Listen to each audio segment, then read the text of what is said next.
Assalamualaikum warahmatullahi wabarakatuh. Perkenalkan, nama saya Cicin Mulyati, nomor induk mahasiswa 1862150299, kelas non reguler C, semester 4, Prodi PG PAUD, Universitas Pancasakti Bekasi. Kali ini saya akan memaparkan tentang implementasi kurikulum pada anak usia dini dari mata kuliah nilai-nilai Pancasila yang diampu oleh Ibu dosen Fitra Mulyanti, MPD. Standar kompetensi anak usia dini. Standar kompetensi anak usia dini terdiri atas pengembangan aspek-aspek sebagai berikut. 1. Perkembangan fisik motorik. 2. Perkembangan kognitif. 3. Perkembangan moral dan sosial. 4. Perkembangan emosional. Dan yang kelima, perkembangan komunikasi atau berbahasa. Struktur kurikulum anak usia dini. Struktur kurikulum merupakan pola dan susunan bidang pengembangan yang harus ditempuh oleh anak didik dalam kegiatan pembelajaran. Susunan bidang pengembangan tersebut terbagi menjadi dua kelompok, yaitu yang pertama bidang pengembangan pembiasaan yang meliputi pengembangan kemampuan moral dan nilai-nilai agama serta pengembangan sosial, emosional, dan kemandirian. Yang kedua, bidang pengembangan kemampuan dasar yang meliputi pengembangan bahasa kognitif dan fisik motorik. Selanjutnya ada komponen kurikulum anak usia dini. Yang pertama anak, yang kedua pendidikan, yang ketiga pembelajaran, yang keempat penilaian asesmen, yang kelima pengelolaan pembelajaran, dan yang keenam melibatkan peran masyarakat. Selanjutnya pola pengembangan kurikulum PAUD. Yang pertama berdasarkan kurikulum PAUD, yang kedua mengembangkan anak secara menyeluruh, yang ketiga relevan, menarik, dan menantang, yang keempat mempertimbangkan kebutuhan anak, yang kelima mengembangkan kecerdasan, yang keenam menyenangkan, yang ketujuh fleksibel, yang kedelapan uniflet dan intergraded, dan yang sembilan rencana belajar. Model kurikulum PAUD. Yang pertama, pendekatan model pematangan atau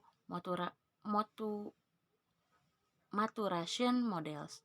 Menurut pandangan ini, anak-anak memiliki blueprint atau cetak biru pola tingkah laku tertentu. Merupakan perubahan tingkah laku terjadi sebagai hasil dari kematangan psikologis atau kesiapan dan situasi lingkungan yang mengandung tingkah laku tertentu atau tugas-tugas perkembangan. Yang kedua, model aliran tingkah laku lingkungan. Model ini didasarkan pada teori Skinner, Baer, Bijou, dan Bandura. Menurut model tersebut, anak-anak dilahirkan dengan suatu batu tulis kosong atau blank slate. Tingkah laku anak yang pasif dibentuk oleh kondisi lingkungan. Perubahan tingkah laku terjadi sebagai hasil dari penguatan peristiwa yang terencana dan yang tidak terencana. Selanjutnya, menciptakan lingkungan yang aman dan nyaman dengan APE. Menurut Maike Sugianto, tahun 1995 mengemukakan bahwa alat permainan edukatif atau APE adalah alat permainan yang sengaja dirancang secara khusus untuk kepentingan pendidikan. Pengertian alat permainan edukatif tersebut menunjukkan bahwa pada pengembangan dan pemanfaatannya, tidak semua alat permainan yang digunakan oleh anak usia dini itu dirancang secara khusus untuk mengembangkan aspek-aspek perkembangan anak. Sebagai contoh, bola sepak yang dibuat dari plastik yang dibeli langsung dari toko mainan. Selanjutnya, terdapat beberapa ciri yang harus dipenuhi untuk APE, yaitu yang pertama, alat permainan tersebut ditujukan untuk anak TK-RA PAUD. Yang kedua, difungsikan untuk mengembangkan berbagai perkembangan anak TK-RA PAUD. Yang ketiga, dapat digunakan dengan berbagai cara, bentuk, dan untuk bermacam tujuan, aspek pengembangan atau bermanfaat multiguna. Yang keempat, aman atau tidak berbahaya bagi anak. Yang kelima, dirancang untuk mendorong aktivitas dan kreativitas. Dan yang keenam, bersifat konstruktif atau ada sesuatu yang dihasilkan. Terakhir yang ketujuh, yaitu mengandung nilai pendidikan. Permainan edukatif yang dikembangkan memiliki berbagai fungsi dalam mendukung penyelenggaraan proses belajar anak sehingga kegiatan dapat berlangsung dengan baik dan bermakna serta menyenangkan bagi anak. Fungsi-fungsi tersebut antara lain, yang pertama, menciptakan situasi bermain atau belajar yang menyenangkan bagi anak dalam proses pemberian perangsangan indikator kemampuan anak. Yang kedua, menumbuhkan rasa percaya diri dan membentuk citra diri anak yang posesif.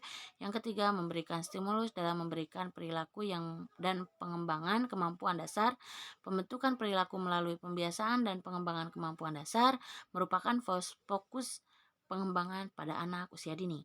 Yang keempat, alat permainan edukatif berfungsi memfasilitasi anak-anak mengembangkan hubungan yang harmonis dan komunikatif dengan lingkungan di sekitarnya, misal dengan teman-temannya. Kesimpulannya, pada saat pelaksanaan kegiatan dengan menggunakan APE, guru terlebih dahulu menyediakan alat-alat yang dibutuhkan oleh anak saat melakukan kegiatan sesuai dengan tema yang akan diajarkan. Dalam hal ini, guru bersenantiasa bertindak sebagai fasilitator antara kebutuhan anak dengan bentuk permainan. Setelah menyediakan permainan, guru akan memberikan pemahaman dan penjelasan awal kepada anak mengenai jenis permainan dan fungsi dari alat permainan yang disediakan. Itulah yang bisa saya sampaikan. Mohon maaf apabila banyak kekurangan dan kesalahannya. Akhir kata, wassalamualaikum warahmatullahi wabarakatuh.